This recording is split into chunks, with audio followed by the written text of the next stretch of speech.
So I just thought this would be funny to do because it was fucking hilarious when it happened. I decided that what I wanted to do was refinance my car loan because I am currently being fucking violated. I feel like Bill Cosby put something in my drink every time I pay on my car loan monthly because it's insane amount of money for the shitty car I'm driving. So I was looking at my options and I saw I could do this thing called auto refinancing. And I'm like, okay, great. And I did get approved. And then the representative from the place called me, and I feel even more again like Bill Cosby put something in my drink because after the phone call I had with her for about 30 minutes just now, it was funny, but I also felt like I'm just going to give you a brief overview of what happened. So first off, when you call for an auto refinance loan, these fuckers, as soon as you look at their website, they're calling you. It could be midnight. Hi, do you want to talk about your car finance loan? I'm your representative. I'm going to say her name was Miranda. She did have a southern accent too, so it was kind of funny. I'm Miranda. Give me a call back. Okay, bye. Hi, sweetie. I know it's only been 5 minutes since, you looked at it online, but I really think I could help you. Okay, give me a call back, please. Thank you. Bye. Hi, it's me, Miranda. I know it's like 4 in the morning on your end, but maybe you could wake up really, really early and give me a little jingle, jangle, jingle and talk to me for about, I don't know, an hour, and I could just give you some mind-numbing details that would make you want to kill yourself. Okay, give me a call back. So finally today, I emailed her back and I said, yeah, I'd like to talk about it. Let's see what's going on. She was Johnny on the spot. I'm out. All of a sudden, my car phone is ringing, and that still alarms me to this day. I don't use it a lot, like the whole navigation system. Like I use Google navigation. I don't have to use the whole phone through the car thing. So whenever I start hearing a ringing in my car, I just think I'm schizophrenic. I'm like, it's just one of the voices. I got to pick up an answer. Maybe Abraham Lincoln's online too. But so no, it's her, and it was just fucking okay. So she goes like, hi, this is Miranda from Blibbity Blue Corp. Hi, how are you doing today? I'm here to discuss your auto loan. I have good news for you. You've been approved. So let me tell you something right fast. Under this new thing where you're getting paid you have to pay a lot of money. You'll have to pay about $60 to $70 less. Does that sound wonderful to you? Great. This deal sounds really too good to be true. Probably because it is. We'll get through the fine print later where I read you a paragraph for about, 2 hours that bores the ever-loving shit out of you. And hopefully then you won't pay attention to the fact that we're really raking you over the coals, and not giving you a deal whatsoever. But that's okay, sweetie. Let me distract you real fast with a bunch of questions that just you haven't answered since, I don't know, 1994.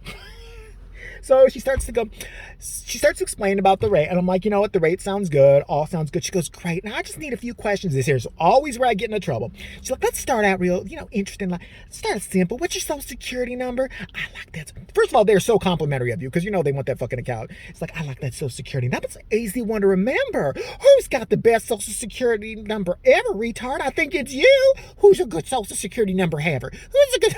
I expected her to start like petting me through the phone. So then she's like, okay, now, I need to know how much you make in a year. Here's where shit gets weird. She goes, okay, here's how much you make in a year. Okay. I had on my form it was more. Okay, so I'm wrong on that. Okay. I can hear the computer going. Let me see what I can do. Okay, we can offer you still a lower rate, but we're going to need a kidney. And I have to ask you a few questions. Are you white? Yes. Okay, a white kidney. That's great because we don't really care for the minorities. Okay, we'll use that as collateral.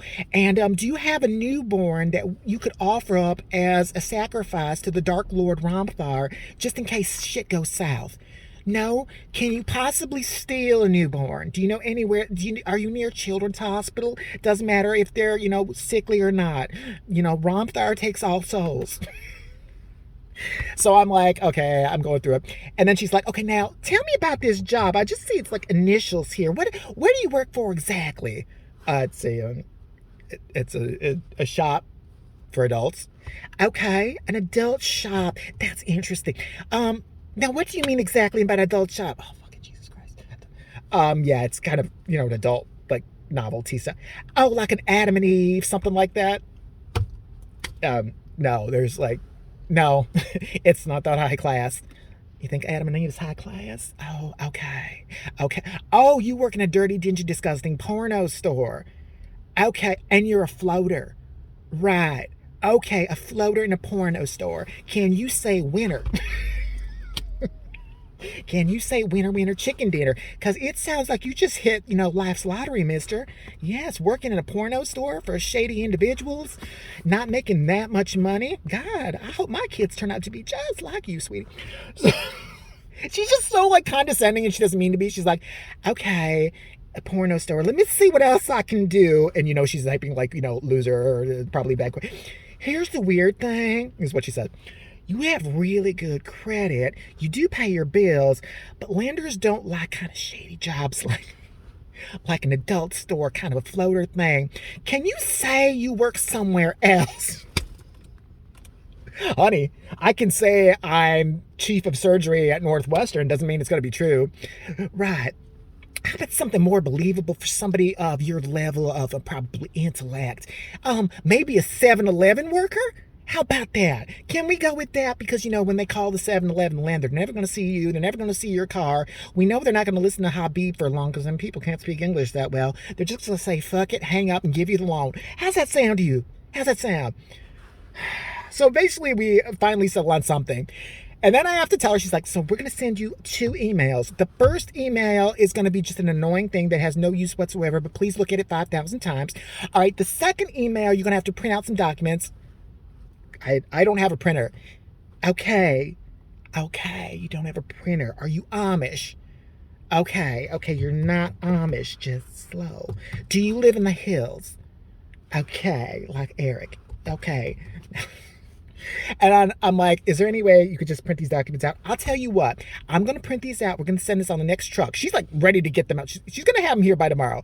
We're going to send them out on the next truck tonight. I'm going to need you to get me the proof of income. I'm going to need you to get me your boss's blood type. And then here's what you're going to do. The paperwork's going to come tomorrow. You're going to go to the nearest park district and look for a man with a wandering eye whose name is Neil. He's going to be wearing a trench coat and petting a pigeon. Don't be alarmed. Turn around 3 times and face to the south.